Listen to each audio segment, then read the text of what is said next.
자, 실크로드. 이 단어를 들으면 머릿속에 어떤 그림이 그려지세요? 아마 대부분 비슷할 거예요. 끝없이 펼쳐진 황금빛 사막, 그 위를 터벅터벅 걷는 낙타들, 그리고 그 등에는 뭔가 신비로운 비단이 가득 실려 있는 그런 낭만적인 풍경 말이죠. 네, 바로 이런 이미지. 동방의 진귀한 물건들이 이 길을 따라서 서쪽으로 흘러가는 아주 거대한 무역로.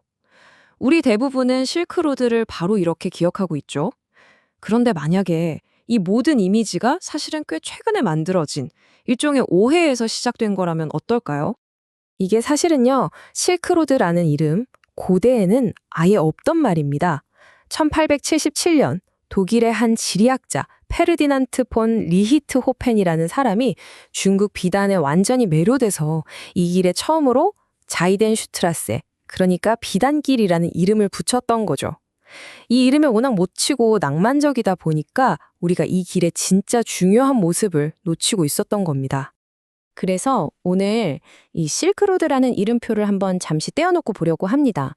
왜냐하면 이 길을 통해 오고 간 가장 중요한 건 사실 눈에 보이는 물건들이 아니었거든요. 자, 실크로드를 단순한 교역로가 아니라 세상을 연결했던 고대의 인터넷이라는 새로운 관점으로 함께 들여다보시죠. 그럼 이 고대의 인터넷은 대체 어떻게 처음 연결된 걸까요? 놀랍게도 그 시작은 돈을 벌려는 상인들이 아니었어요. 바로 한 외교관의 처절한 실패로부터 시작됐습니다. 기원전 2세기 한 남자의 목숨을 건 임무가 그 출발점이었죠. 이 사람의 이름은 바로 장건입니다. 기원전 139년 황제의 명을 받고 길을 떠나죠. 임무는 뭐였냐? 북쪽의 강적, 흉노를 견제하기 위해 대월지라는 민족과 군사동맹을 맺어라. 하지만 출발하자마자 흉노에게 붙잡혀서 무려 10년을 포로로 살아요. 겨우 탈출해서 목적지에 갔더니 동맹은 거절당하고요. 돌아오는 길에 또 1년간 포로로 잡혔다가 마침내 13년 만에 고국 땅을 밟았을 때 그의 곁에는 부하가 딱 한 명 남아 있었습니다. 그러니까 임무만 놓고 보면요. 이건 뭐 완벽한 실패죠. 그런데 바로 이 실패가 역사상 가장 위대한 성공의 씨앗이 됐다는 겁니다. 왜냐고요? 그가 가져온 게 동맹 약속 같은 종이 쪼가리가 아니라 서쪽 세계에 대한 살아 숨쉬는 정보, 바로 데이터였기 때문이에요. 이 데이터 덕분에 중국은 처음으로 미지의 세계로 가는 지도를 손에 넣은 거나 마찬가지였습니다. 결국 이 거대한 네트워크는 돈이 아니라 정보의 힘으로 처음 스위치가 켜진 셈이죠. 자, 이렇게 연결된 네트워크 위에서 가장 활발하게 오고 간 데이터 패켓은 과연 무엇이었을까요? 그건 바로 눈에 보이지 않는 사상, 종교였습니다. 당시 종교는 지금 우리가 생각하는 것 이상이었어요. 사회의 법과 윤리, 세계관까지 모두 담고 있는 말하자면 문명의 운영체제, OS 같은 거였죠. 색 즉 시공, 공 즉 시색.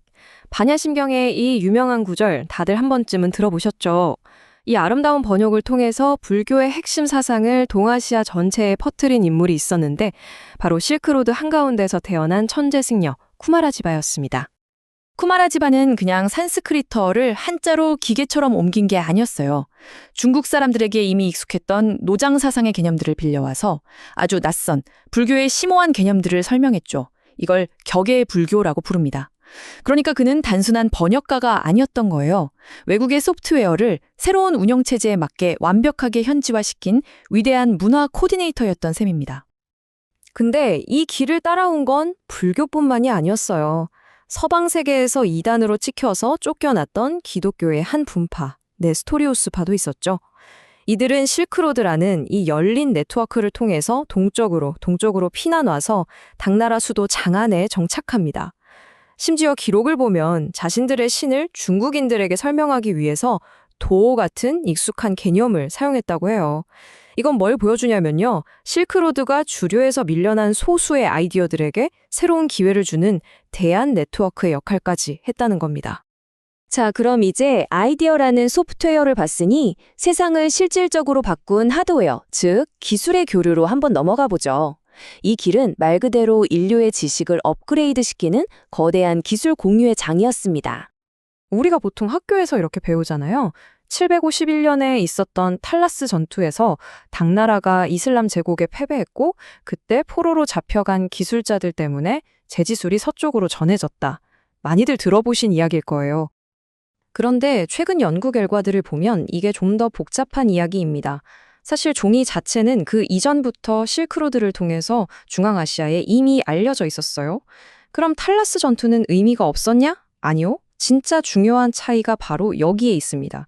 전투 이전에 전해진 게 종이를 만드는 방법 그 자체였다면 탈라스 전투를 통해 전해진 건 국가가 주도하는 대량 생산 기술, 즉 산업화의 노하우였던 겁니다. 이 지식 덕분에 이슬람 세계에는 최초의 제지 공장이 세워졌고 싸고 풍부한 종이가 바로 이슬람 황금 시대의 눈부신 학문 발전을 이끄는 토대가 됐죠. 물론 기술의 흐름은 일방통행이 아니었습니다. 지식은 언제나 양방향으로 흐르면서 서로를 더 발전시켰죠. 예를 들어 동쪽에서 비단이나 종이 대량 생산 기술이 건너갔다면 서쪽에서는 로마의 유리 만드는 기술이나 페르시아의 악기, 비파 같은 것들이 동쪽으로 전해졌습니다. 실크로드는 각 문명이 가진 최고의 기술들을 서로 교환하는 진정한 의미의 글로벌 지식 네트워크였던 거죠. 하지만 세상의 모든 네트워크에는 빛과 그림자가 함께 존재하죠.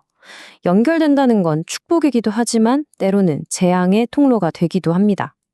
오늘날 인터넷이 악성 바이러스나 가짜 뉴스를 순식간에 퍼뜨리는 것처럼 이 고대의 인터넷, 실크로드 역시 인류 최악의 재앙을 실어 나르는 비극의 길이 되기도 했습니다. 14세기 유럽 인구의 거의 절반을 죽음으로 몰아넣었던 인류 역사상 최악의 팬데믹, 바로 흑사병입니다.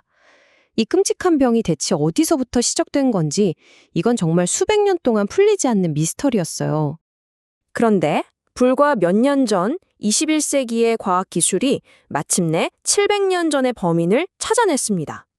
2022년 국제공동연구팀이 정말 놀라운 연구 결과를 발표했죠. 연구팀이 고대인의 유골에서 DNA를 뽑아 분석해 보니까요. 흑사병의 최초 발원지, 즉 그라운드 제로가 바로 실크로드의 심장부였던 중앙 아시아 키르기스스탄의 텐산산맥 근처라는 사실이 밝혀졌습니다. 원래 그 지역 설치류가 가지고 있던 패스트균이 인간에게 옮겨 붙었고 때마침 유라시아 대륙을 하나로 묶고 있던 몽골 제국의 아주 효율적인 교역망, 즉 실크로드를 타고 순식간에 서쪽으로 퍼져나간 겁니다. 문명을 교류하기 위해 닦아놓은 길이 죽음을 실어 나르는 초고속도로가 되어버린 거죠. 이 이야기는 그냥 먼 과거의 이야기가 아닙니다. 실크로드의 이 두 얼굴은 오늘날 우리가 매일 접속하는 인터넷과 정말 놀라울 정도로 닮아 있어요. 고대의 네트워크가 인류의 발전을 이끌면서 동시에 재앙의 통로가 되었던 것처럼 현대의 네트워크 역시 인류의 모든 지식을 공유하게 해주지만 동시에 가짜뉴스와 증오를 퍼뜨리면서 우리를 위협하고 있죠. 결국 역사는 연결의 이야기입니다. 고대의 실크로드는 그 장대한 이야기의 시작이었을 뿐이죠. 오늘날 우리는 눈에 보이지 않는 길을 위해서 지식과 영감을, 때로는 바이러스를 주고받습니다. 이 강력한 연결의 길 위해서 무엇을 실어 나를 것인가? 그 선택은 결국 우리 각자의 손에 달려 있습니다.